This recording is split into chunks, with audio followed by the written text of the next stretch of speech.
Vamos girar o assunto. Bom, será que, mais uma vez, os filmes anteciparam o futuro?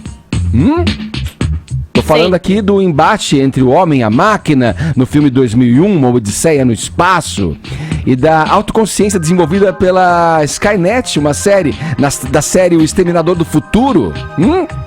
Nos últimos dias, um fenômeno parecido ao que o cinema antecipou ocorreu de verdade.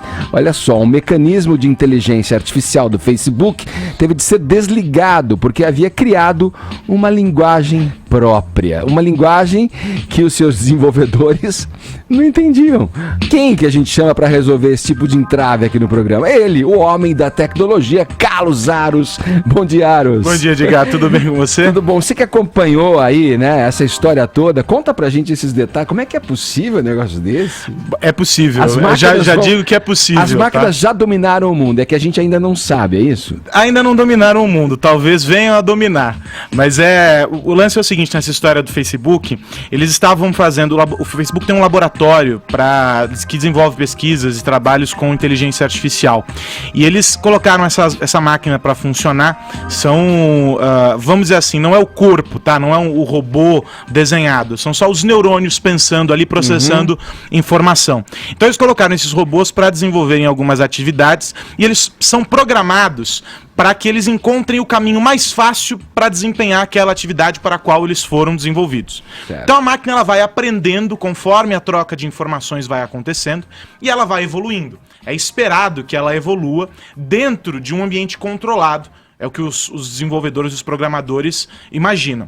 O que aconteceu nesse caso é que eles começaram a observar que no meio dos processos que a máquina estava desenvolvendo para realizar a atividade que ela deveria efetivamente realizar, a máquina começou a desenvolver uma conversa paralela e encontrar caminhos alternativos mais fáceis para ela para desempenhar aquela atividade.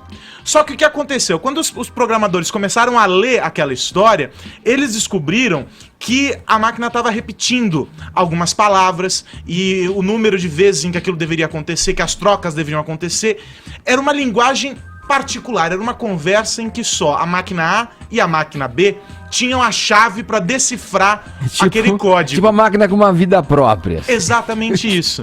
E aí isso gerou... essa história começou na última sexta-feira, quando as primeiras notícias saíram em alguns fóruns específicos. Uns amigos que lidam com isso me mandaram algumas mensagens sobre o assunto e tal, e virou piada. Todo mundo achou que não, é piada isso aqui, isso é bobagem. Só que um dos pesquisadores do Facebook deu uma entrevista e disse, não, isso aconteceu, nós, por precaução, desativamos a máquina. Puxou da tomada e falou, você não trabalha mais.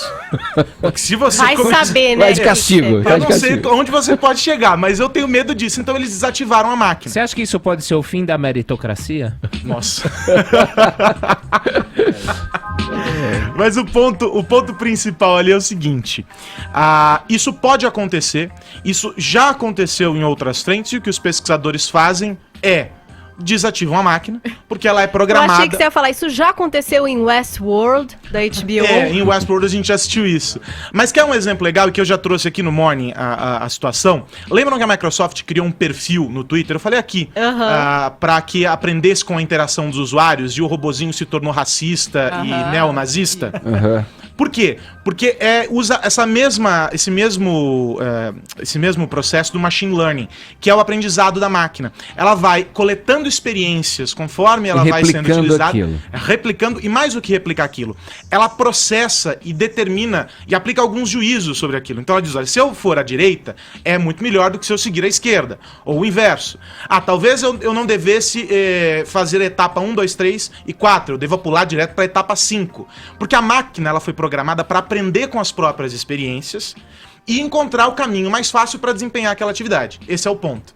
Essa maquininha aí do Twitter da Microsoft fez isso. E aí eu perguntei pro professor Wagner Sanches, que é especialista em inteligência artificial, o seguinte: professor, vamos encontrar um HAL 9000 por aí? Nós vamos começar a viver uma Skynet? Ele falou, olha, é possível. E ele explica por quê. O que eu pediria é a programação que foi feita. Agora sim, e aí partindo por uma especulação, Mas aí nós temos assim, uma quantidade muito grande de pessoas e pessoas mal intencionadas.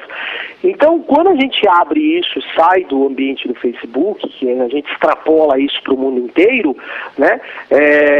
Por que não pessoas mal intencionadas não podem estar nesse momento desenvolvendo aprendizado de máquina, machine learning, de repente para prejudicar outras pessoas?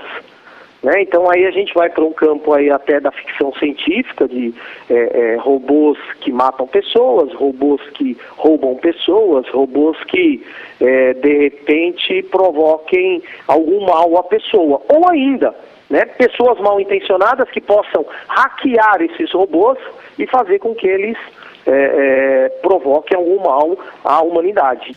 Ou seja, é possível porque nenhum sistema é inviolável. Então significa que se alguém hackear um desses sistemas, algum desses processadores que estão desenvolvendo essas atividades, é possível que eles sejam direcionados para fazer algo que não deveriam.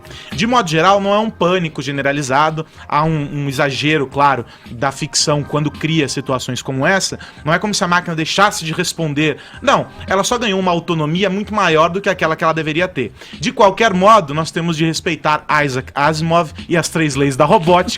Elas devem ser seguidas, os robôs não farão mal aos humanos, mas a gente tem que ficar atento por quê? Porque o problema muitas vezes não está no desenvolvimento daquele software, mas em algum mau uso que se faz dele, ou seja, alguém mal intencionado pode sim violar um sistema de um carro autônomo para que aquele carro se jogue contra uma parede, contra um poste, ou atropele alguém. E de outro modo a máquina pode sim perder o controle porque ela é uma máquina. Se nós, enquanto humanos, fazemos muita coisa errada, imagine uma máquina que pior, ela é feita por humanos, Edgar. Putz, aí, hein? Fiquei me lembrando de Blade Runner, né? Blade Cinema Runner, tem vários, Tem muitos exemplos. ela, né? Com o Joaquin Phoenix também, né? Que é a Scarlett Johansson, a voz, né? Do computador. O futuro nos dirá, Carlos Aros. Espero que não de uma forma muito ruim, né? Valeu, Carlos. Valeu, Aros. Valeu. Vamos lá.